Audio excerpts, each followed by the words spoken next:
So how many people does it take to move a meditation hall? And this is going to be an interactive session. So I think it all got going with an idea, and I'm not sure when that idea was firmed up. You know, when was it, Venerable Tarpa?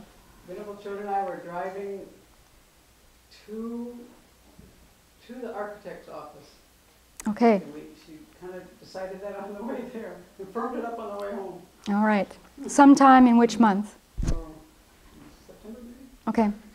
Well, then the action really started October 9th with Sharing the Dharma Day, and little did our guests know that at the end of Sharing the Dharma Day, we were all going to roll up our sleeves and start carrying the holy objects and the texts out of the meditation hall down to the community room. So I think there were many guests that day, maybe 23, 25.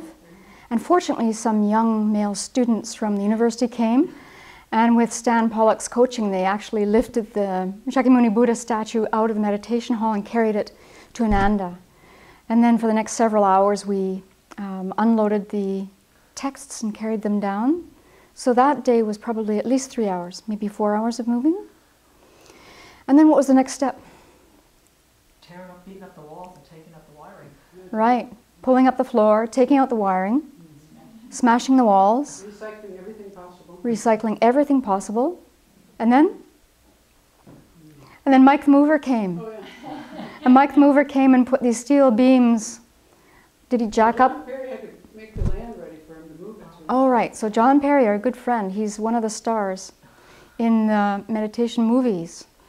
He and his friend Kenny come with their scoop thing, and they dig out earth. And so he was on board. And then? You cut down trees. Right, I cut down trees. Yeah. And while I was cutting down trees, John came to me to ask me if I was going to make a birthday cake. And at that point, the tree was like this, and I had the saw stuck. I hope Venerable Children isn't watching this. And John comes right in front of the tree that's about to fall down. So it's like, John, yes, I'll make a birthday cake. Run for it. Okay, so then what?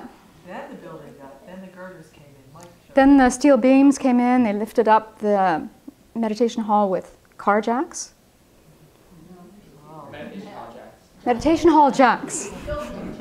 Like huge pieces of steel. Huge pieces of steel. And then So- they took little roller skate wheels and put them on the girders and moved the meditation hall sideways onto the back of the semi-trailer. Right. So you'll see that in meditation movie number 1, where they go out in these. Is the camera picking up all of our interactive conversation, John? Yeah, it's audible. Okay. And then? And they moved it up the hill. Then they moved it up the hill. And then? Then they backed it in parallel parked it now on the spot. Then they had to hike it up even more, jack it up, crib it up, we call it cribbing, so that they could build a foundation under it. Okay. So then this foundation process started, and it involved many cement people, and what do you call those kind of workers? Cement workers. Concrete. Masters. So, Masons. right. So, did anyone here know that there would be so many steps? Venerable Tarpa knew. She didn't tell us, but Venerable Tarpa knew. Some of them.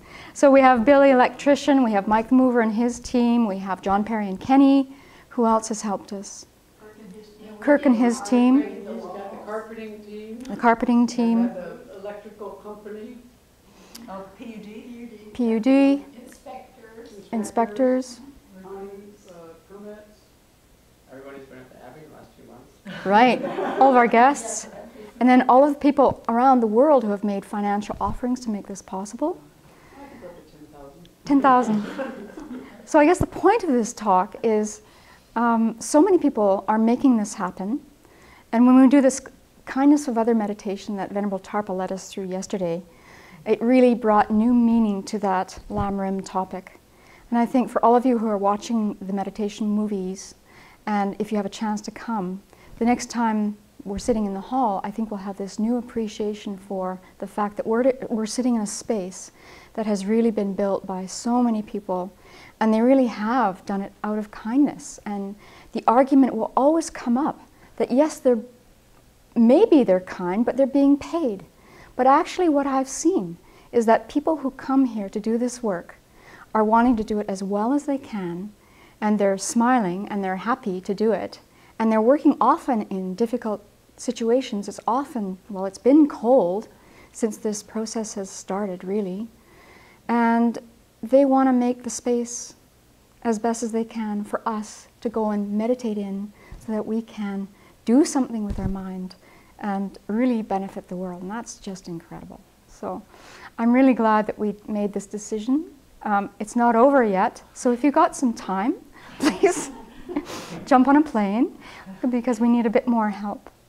And also, if you have a chance to do the meditation kindness of others, when you get to the part about appreciating people who have built the roads you've driven on and all of that, it seems a little bit intellectual, then look at these movies on the Meditation Hall Move, and best of all, come to the Abbey and do meditation with us and offering service.